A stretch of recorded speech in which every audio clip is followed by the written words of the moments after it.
Why is it that the moments you fear most, the breakup, the job loss, the crushing loneliness, end up revealing more about you than years of comfort ever could? You hate the suffering while you're in it, yet some part of you knows those dark nights are when you discover what really matters. Pain feels like a prison, but strangely, it's also the only time you feel truly awake. Viktor Frankl, a survivor of the Holocaust, argued that inside suffering lies a hidden form of freedom. The gates clanged shut. The air was thick with ash and silence. Men shuffled in lines, numbers burned into their skin, eyes hollow, bodies already halfway to death. This was Auschwitz, a place designed not merely to kill, but to erase dignity. And standing there among the prisoners was Viktor Frankl, a man stripped of his home, his family, his name, reduced to a number, surrounded by death, starvation, and cruelty so immense it seemed to crush the very sky. But what happened next defied logic. Instead of collapsing into despair, Frankl discovered a truth that would outlive the camps, echoing across psychology, philosophy, and the very fabric of human survival. He realized something terrifying, liberating, unbreakable, that suffering, the very thing designed to destroy you, can become the foundation of your freedom. It sounds impossible. How can chains make you free? How can agony be the door to liberation? And yet, this was Frankl's revelation. If you give your pain meaning, no power on earth can enslave you. This is not an idea born in lecture halls or textbooks. It was born in the mud, in hunger, in the silence between life and death. And this is where our story begins. Before the war, Viktor Frankl was a young psychiatrist in Vienna. He was brilliant, restless, and already breaking with Freud and Adler. Freud insisted that life was about pleasure. Adler argued it was about power. But Frankl was haunted by another question. What keeps us alive when both pleasure and power are gone? That question stalked him into the camps, where it was no longer abstract. Here in Auschwitz, men starved, froze, and were beaten until their bones cracked. Mothers watched children torn from their arms. Scholars, priests, businessmen, all reduced to gray ghosts in striped uniforms. But amid this abyss, Frankl noticed something astonishing. Not everyone died the same way. Yes, the Nazis controlled food, clothing, shelter, every outward condition of life. But there was still a difference, invisible yet decisive. Some men withered quickly, hollowing out, collapsing, whispering that there was no point. Others, frail and skeletal, still whispered prayers, still shared their bread, still stood up with dignity, even when beaten down. Why? The answer became Frankl's life's work. Those who saw no meaning in their suffering were consumed by despair. Those who gave suffering a purpose endured. From this, Frankl formulated the principle he called logotherapy. Suffering without meaning destroys. Suffering with meaning liberates. A prisoner who believed his suffering was utterly pointless collapsed into death.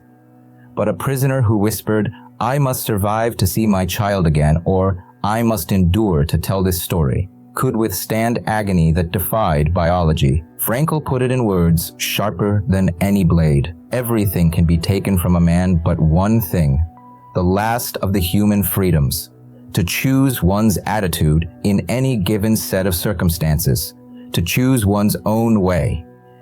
The Nazis took his possessions. They murdered his family. They could beat his body, starve his flesh, strip his name. But one thing they could not take was his freedom to assign meaning to the suffering. And in that meaning, Frankl discovered an inner liberty more unshakable than barbed wire, more defiant than soldiers with guns.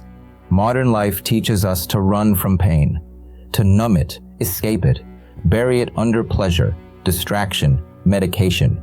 But Frankl's discovery cuts deeper than psychology's comfort-seeking formulas. Life is suffering, not sometimes, not occasionally, always. Every life contains loss, betrayal, disappointment, decay, and death. To live is to suffer. The question is not whether you will suffer. The question is, what will your suffering mean? Frankl observed that when prisoners gave up meaning, death followed fast. They stopped eating. They stopped moving. They stopped caring. They whispered, "It's no use." Within days, their bodies collapsed. But those who anchored their pain to a purpose could outlast starvation, exhaustion, humiliation. One man clung to the thought, "I must live to finish my work." Another whispered, "I will see my wife again." Another prayed, "This pain is my sacrifice to God." Meaning became a fire. It transformed despair into survival. The guards believed they owned the prisoners. They could command their labor, whip their backs, starve their bodies. But Frankl saw a hidden rebellion. The man who gives meaning to suffering becomes untouchable. The guard might chain his limbs, but he could not chain the will that whispered, "This pain has purpose." The guard might mock him, but he could not steal the dignity with which he endured. The guard might try to reduce him to an object, but in choosing meaning, the prisoner remained fully human. This realization is devastating for tyrants, because it means even in chains, the human spirit can rise above them. This is why Frankl's philosophy is not soft optimism. It is defiance. To endure suffering with meaning is to stand unconquered before the world. You are not in Auschwitz, but you are not free from suffering. You live in another kind of camp. Bills, betrayals, heartbreaks, illnesses, silent nights where meaning feels absent. You know despair. You know the voice that whispers, "What's the point?" We call it depression, anxiety, burnout. But Frankl would strip away the labels and see the same essence, suffering without meaning. It is not the weight of life that crushes you. It is carrying it without purpose. A man with everything, wealth, health, luxury, can still collapse into despair if he sees no meaning. Another with nothing, stripped, starving, forgotten, can still stand in dignity if he burns with purpose. This is Frankl's merciless truth. Pleasure is not freedom. Power is not freedom. Meaning is freedom. Frankl himself survived because he imagined his wife's face. He imagined himself standing in lecture halls, teaching the world about the very suffering that surrounded him. He imagined readers holding a book that had not yet been written. He survived by projecting meaning into a future that did not yet exist. And that future came true. This is your weapon too. You cannot always control your pain, but you can control its purpose. Find your why, and you can endure almost any how. Nietzsche had spoken the words. Frankl proved them with his life. Most people make the same mistake. They believe freedom lies in avoiding pain. They chase comfort, numbness, distraction. But the truth Frankl discovered is brutal. You cannot escape suffering. You can only choose what it means. Run from pain, and it enslaves you. Give pain meaning, and it liberates you. This is the unbreakable law. To be human is to suffer. To be free is to choose the meaning of that suffering. When the war ended, Frankl walked out skeletal, broken, alone. His family gone. His city changed. His health ruined. But he carried something no guard could steal, the law of meaning. He built his therapy, logotherapy, on this foundation. Where Freud asked, "What brings you pleasure?" and Adler asked, "What gives you power?" Frankl asked, "What gives your life meaning?" Patients came to him with despair, emptiness, grief, and he led them not to comfort, but to responsibility. He asked, "What purpose will you give your suffering?" And when they answered, when they anchored their pain to a mission, they began to heal. A widow found meaning in raising her children. A soldier found meaning in testifying for peace. An addict found meaning in teaching others about recovery. Their circumstances did not change overnight. Their suffering did not vanish. but their chains broke when their suffering became meaningful. And this is where Frankl's law turns to you. Your suffering is not meaningless, unless you choose to make it so. It is your responsibility, terrible and liberating, to decide what it means. This is not comfort. This is not escape. This is power. No one else can assign that meaning for you. Not a therapist, not a priest, not even fate.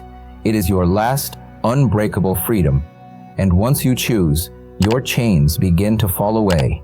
Meaning is not comfort. Meaning is fire. It burns. It demands. It does not whisper. It roars. Viktor Frankl knew this. He did not teach that suffering would vanish if you found meaning. He taught that suffering would remain, but it would transform. The lash still stung. Hunger still gnawed. Grief still hollowed him, but he was no longer its prisoner. To suffer with meaning is to walk through fire without being consumed. Today, we live in a paradox. We are more comfortable than any generation before us, yet more depressed than any generation before us. Technology gives us distraction, but not direction. Entertainment gives us pleasure, but not purpose. This is the modern desert, lives overflowing with comfort, but starving for meaning. Why do so many crumble at the slightest rejection, the smallest hardship? Why does despair stalk even the wealthy, the successful, the beautiful? Frankl's law answers, because comfort cannot protect you from despair. Only meaning can. Everywhere you turn, people try to control what they cannot. They rage against politics, markets, fate, betrayal, accidents. They imagine freedom lies in bending the world to their will. But Frankl's unbreakable law says otherwise. You do not always control your circumstances. You do not always control your losses. But you control your response. And in that response lies freedom.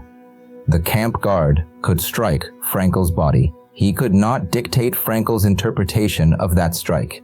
Life can betray you, but it cannot dictate your meaning, unless you surrender it. This is the last human freedom, to choose your attitude, to choose your meaning, to choose what your suffering will stand for. But here is where the truth cuts like a knife. Freedom is not light, it is heavy. When Frankl taught that you are free to choose meaning, he was not offering escape. He was giving you responsibility. Your suffering is yours to interpret, yours to assign, yours to transform. And this terrifies people, because it means there is no one else to blame. Not fate, not God, not the world. If your suffering is meaningless, it is because you chose no meaning. If your despair consumes you, it is because you refused the last freedom. This is the burden and the glory of Frankl's law. No one else can give your life meaning, only you. Frankl often quoted Nietzsche, "He who has a why to live can bear almost any how."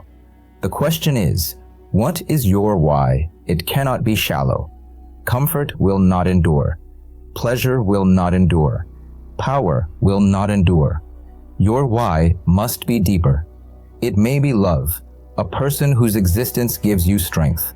It may be duty, a cause greater than yourself. It may be faith, a God who transforms suffering into offering. It may be creativity, a work you must bring into existence before you die. The form does not matter. What matters is that it seizes you so fully that you can say, "This is worth the pain." Because once you have that why, the how, no matter how brutal, becomes bearable. But what happens when there is no why?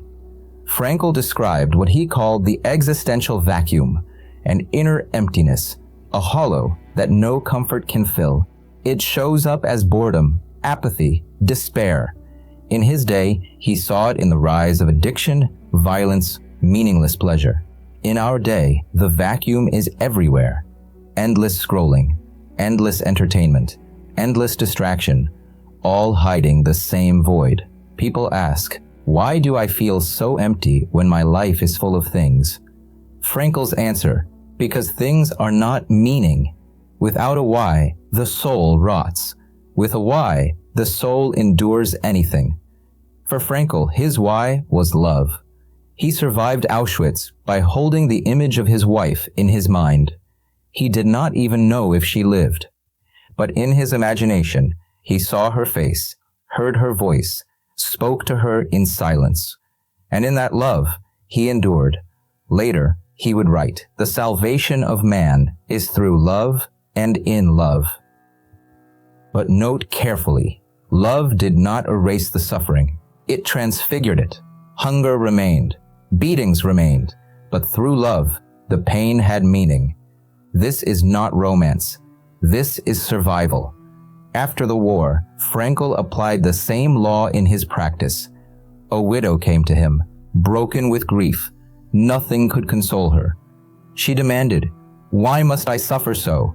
Frankl asked her, "If you had died first, what would have happened?" She whispered, "He would have suffered terribly." And Frankl said, "Then your suffering has spared him. It is your gift of love to him." The widow left with tears, but not despair. For the first time, her pain had meaning. This is logotherapy in action. Not the erasure of suffering, but its transformation into purpose. You are at the same crossroads every time suffering enters your life. You can let it devour you, declare it meaningless, and collapse. Or you can ask the question Frankl demanded, "What is this pain for?" That question is terrifying, but it is also liberating because once you answer, you are free. Frankl endured the camps by imagining a future that did not yet exist. He saw himself teaching, writing, speaking. He gave lectures in his mind while starving in barracks. He built books in imagination while digging trenches with frozen hands. And when liberation came, those futures became real. His books were written, his lectures given, his law carried to millions. Here is the challenge for you. Can you project your suffering into a future that redeems it? Can you say, "This pain will become the foundation of who I will be"? Because if you can, despair loosens its grip. The future pulls you forward, and you endure. Frankl's philosophy is often mistaken for optimism. It is not. Optimism says everything will be fine. Frankl says everything may not be fine, but you can still endure. Optimism avoids the cross. Frankl carries it. Optimism looks for shortcuts. Frankl faces the long road. This is not shallow hope. It is merciless hope. A hope that stares at suffering and says, "You will not have the last word." What then is the unbreakable law? It is not that suffering is good. It is not that pain is sweet. It is this: you are free to give your suffering meaning, and in that freedom lies your dignity, your strength, your unshakable humanity. The tyrant cannot take it. The world cannot crush it. Death itself cannot erase it. Your freedom is not to avoid suffering. Your freedom is to transform it. Viktor Frankl walked through the valley of death and emerged with a single law written into his soul. Suffering is the door to freedom. You cannot choose to escape it, but you can choose what it means. You cannot erase it, but you can transform it. You cannot silence it, but you can make it sing. Frankl gave the world a truth colder and stronger than optimism, fiercer and purer than comfort. The meaning of your suffering is your unbreakable law. And if you choose wisely, your chains fall away. Because in the end, power does not lie in avoiding pain. Power lies in standing within pain, lifting your head and declaring, "This is mine. This is my meaning, and I am free."